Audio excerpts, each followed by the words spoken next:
O Salmo 10 não tem uma autoria específica. As Bíblias não falam que se trata de um salmo que foi escrito pelo rei Davi. Existem alguns teólogos que sustentam que o Salmo 10 é uma continuação do Salmo 9 e que, na verdade, os dois salmos seriam um só. Mas, seja de uma forma ou de outra, o fato é que as Bíblias fazem uma separação desses dois textos em Salmos 9 e Salmos 10.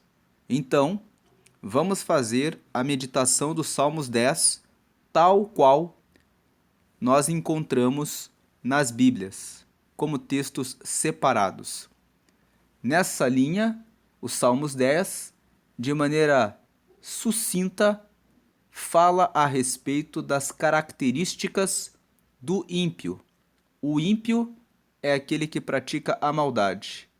O contrário do ímpio é aquele que é piedoso. O piedoso é aquele que faz o bem. Então, o piedoso é o que busca seguir os mandamentos do bem. Agora, o ímpio é aquele que pratica a impiedade. Ele se afasta da prática do bem e a sua característica é ser arrogante, é ser alguém que desrespeita primeiramente a Deus e também desrespeita as pessoas. Porque, como não tem consideração em relação a Deus, também despreza o próximo. Neste Salmos 10, o autor, que nós não sabemos quem é, apresenta várias características do ímpio. Alguém pode dizer assim: eu não acredito em Deus, mas eu respeito o ser humano porque eu sou um humanista. Existem sim pessoas que respeitam o outro por questões humanistas, mas mesmo aquele que é humanista e respeita os direitos do outro, procurando conservar a honestidade, o amor ao próximo, a bondade, a misericórdia para estender a mão para alguém que está sofrendo e a prática da justiça, para o salmista que escreveu este Salmo 10, todo aquele que diz que Deus não existe é ímpio, é um tolo, é alguém que não sabe o significado da vida, é alguém que está blasfemando de Deus e não compreende que, se está respirando, recebeu o fôlego da vida de Deus. Não compreende que, se nasceu no ventre da sua mãe, a formação dos seus ossos, que se deu ali dentro do ventre materno, ocorreu pelo mover de Deus. A pessoa que diz não a Deus, ainda que seja uma pessoa humanista e que respeita o outro, ele ignora que é mortal, que é limitado. E muitos humanistas ateus dizem: a morte é apenas um fato. Nascemos e morremos. Não há comprovação e nem prova alguma de que há uma vida após a morte. E, nas suas convicções, preferem acreditar que a morte, ou a vida pós-morte, é algo para se preocupar depois de se morrer. O autor aqui do Salmos 10 combate essa postura e mostra que todo aquele que blasfema de Deus é um ímpio, é alguém que não reconhece a soberania de Deus. E quem não reconhece a soberania de Deus e se julga capaz de ter domínio a respeito da sua própria vida, usando a sua inteligência, o seu intelecto para se desenvolver, para estudar, para crescer e para respeitar a humanidade, esquece que depende de um Deus para que possa respirar e também não tem respostas para a sua vida depois da sua morte. Então vamos ler aqui os Salmos 10. Ele fala: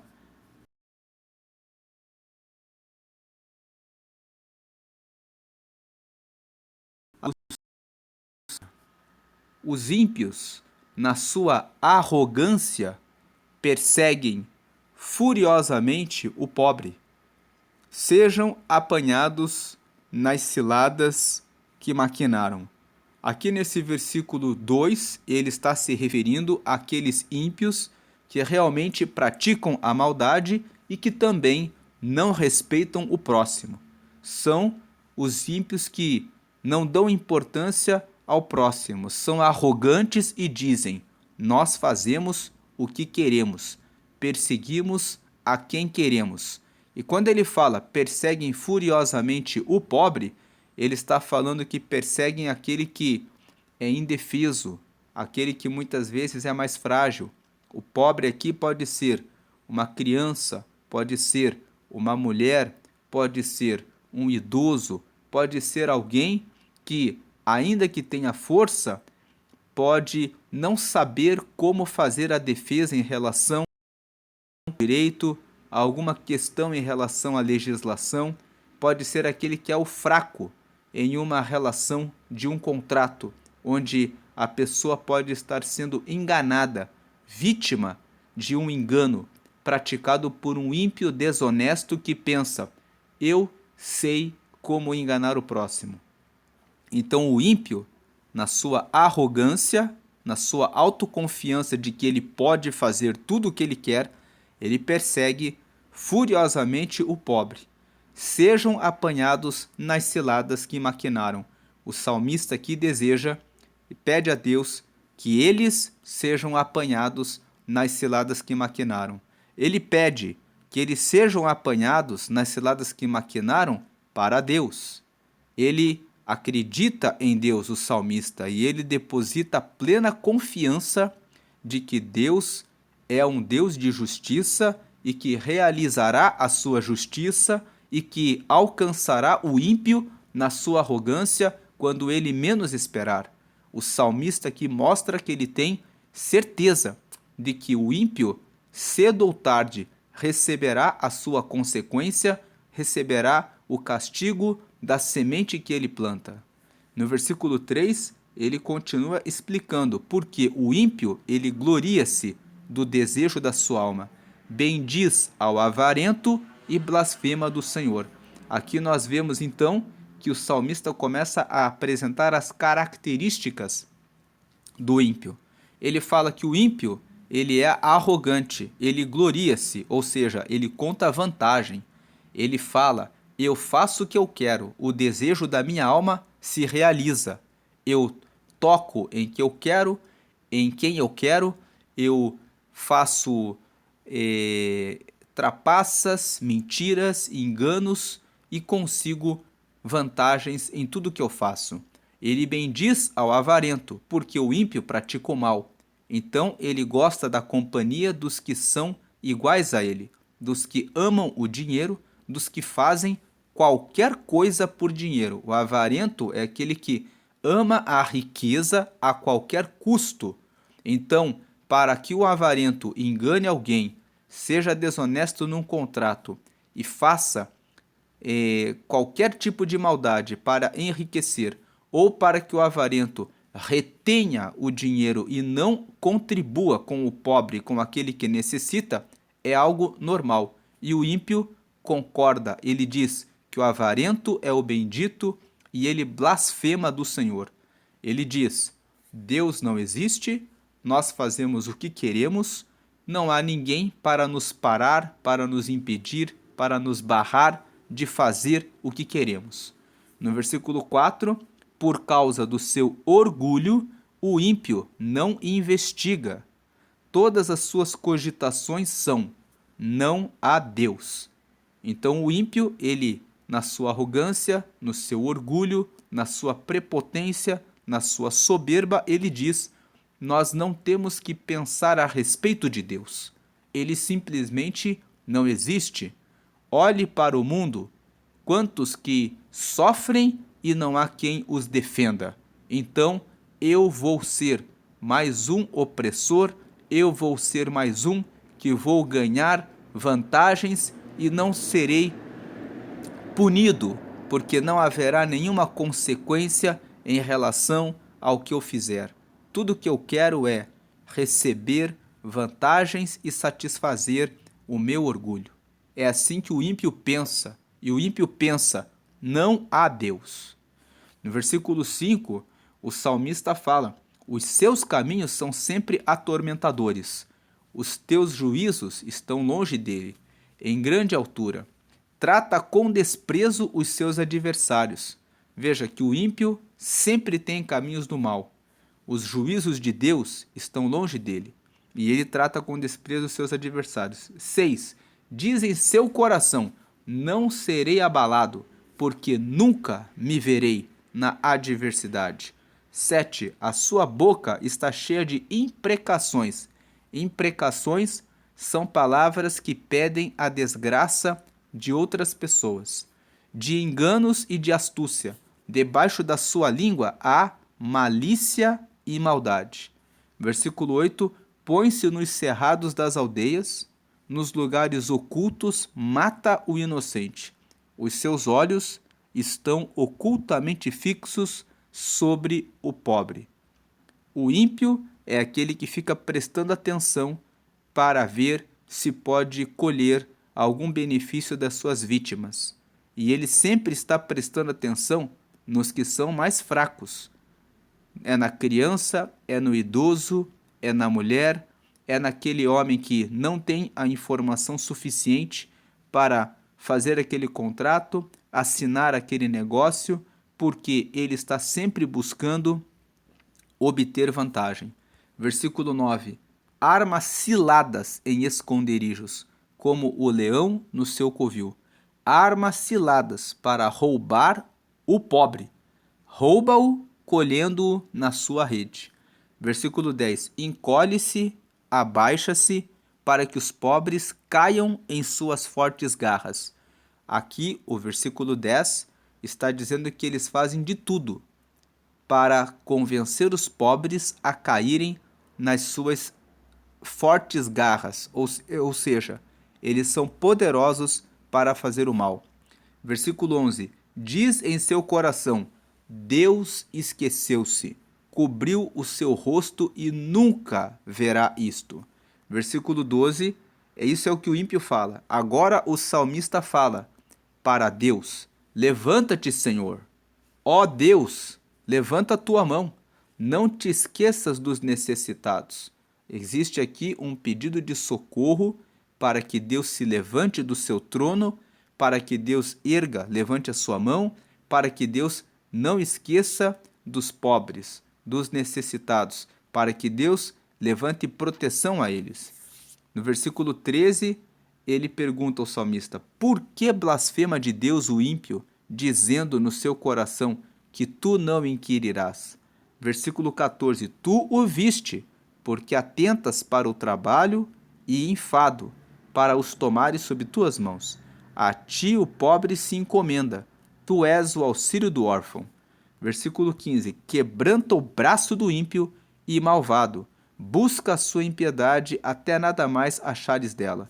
Aqui, o salmista, que confia em Deus, sabe que Deus realmente existe e que Deus realmente realiza o seu julgamento, ainda que demore aos olhos dos seres humanos, ele pede para que Deus se lembre e não se esqueça do pobre, para que Deus atente para o trabalho do pobre, para que Deus receba o pobre nas suas mãos, para que Deus, versículo 15, no topo da tela, quebrante o braço do ímpio e malvado, aquele que busca a sua impiedade até nada mais achares dela.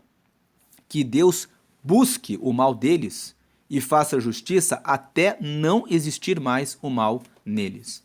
Versículo 16, o Senhor é Rei eterno, da sua terra serão desarraigados os gentios. Nesse versículo 16 existe uma declaração do salmista de que Deus, ele é eterno, ele sempre existe. Em todo o tempo ele sempre existiu. Como Deus é eterno, ele pode realizar a sua justiça, o seu julgamento sobre o ímpio na vida após a morte.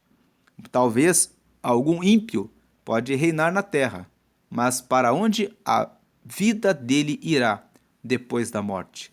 Ele estará convencido de que não há nada após a morte.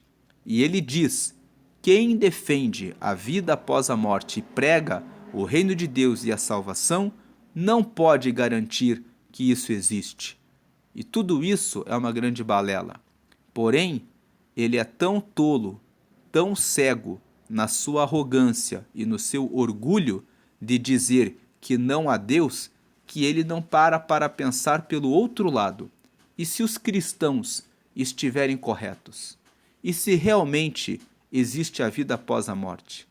E se Deus, que é Deus e que se revela de forma poderosa pela contemplação da natureza que ele existe, porque a ordem das estações do ano, a sucessão do sol e da lua, fazendo dia e noite, a ordem de tudo que ocorre no reino animal, no reino do reino vegetal, como as plantas crescem, como tudo acontece, como o relógio bate e completa as 24 horas todos os dias e como a Terra dá uma volta em torno de seu próprio eixo em 365 dias, não é a obra do acaso. Todas essas coisas acontecem e revelam que existe um Deus e que é eterno, e que o mundo, desde que é mundo, continua sendo mundo em razão da providência de Deus. O que é a providência? É a força de Deus que criou todas essas coisas e sustenta a terra e o mundo sempre funcionando. O ímpio, arrogante, não considera que a sua existência é mortal, é passageira. O máximo que se pode viver é de 70 a 80 anos e, quando muito, até os 120 anos, quando alguns são mais resistentes, mas o fato é que todos morrerão, enquanto que o Sol, a Lua, as estações do ano, as 24 horas do dia, os 365 dias para completar um ano, que é o tempo em que a Terra gira em torno do seu próprio eixo, vão continuar revelando a eternidade do Senhor. Para isso, o ímpio, na sua soberba, na sua arrogância, não considera e acaba errando, vivendo de maneira errante na terra e tropeçando na sua morte eterna, vivendo longe de Deus. A maior condenação que o ímpio recebe. Viver na terra praticando o mal ainda tem esperança se houver arrependimento, mas manter-se na impiedade o leva, na sua arrogância e no seu orgulho, ao julgamento de Deus. Então o versículo 17 fala: Senhor, tu ouviste os desejos dos mansos, confortarás o seu coração, os teus ouvidos estarão abertos para eles. 18, para fazeres justiça ao órfão e ao oprimido, a fim de que o homem que é da terra não prossiga mais em usar da violência. O salmista aqui completa dizendo que sempre que observava os ímpios, eles recebiam o seu devido castigo. Recebem sempre o seu castigo aqui em vida e também na vida pós a morte. Em Provérbios, no capítulo 11, no último versículo, está escrito que o justo ele recebe as consequências daquilo que faz. Muito mais o ímpio receberá o julgamento pelos seus atos, pela sua maldade. Portanto, o ímpio é arrogante, ele persegue o pobre, ele diz: não há Deus, ele diz: não há vida após a morte. Ele diz: eu faço o que eu quero. Na sua arrogância, no seu orgulho, ele passa por cima de todos. Mas no final, Deus o julgará. O salmista fala: Deus o julgará. Ele começa o salmo perguntando: por que te conservas longe, Senhor? Por que te escondes nos tempos da angústia? Parece que Deus demora a responder, mas ele começa questionando a Deus, vendo como que o ímpio age, mas ele não termina o salmo assim. Ele termina dizendo que, Senhor, tu ouviste, ou seja, eu tenho certeza, pode parecer que o Senhor está longe, mas tu ouviste os desejos dos mansos, confortarás o seu coração, os teus ouvidos estarão abertos para eles, para fazeres justiça ao órfão e ao oprimido, a fim de que o homem que é da terra não prossiga mais em usar da violência. Então ele reconhece que Deus muitas vezes pode parecer estar longe, mas ele sempre ouve o desejo dos mansos. Ele sempre conforta o coração dos mansos. Os ouvidos dele estão abertos para os que são mansos e que confiam nele. E ele faz justiça ao órfão oprimido, para que o homem da terra não prossiga em fazer o mal. Ele ajuda o órfão e o oprimido naquilo que o órfão e o oprimido necessitam dele. E isso é certo. Por isso, ainda que pareça que Deus está longe, não duvide, Ele está perto para trazer a solução e a providência na sua vida, e no tempo certo cada ímpio, adversário de Deus, aquele que persegue e oprime ao pobre, receberá o seu juízo, o seu julgamento.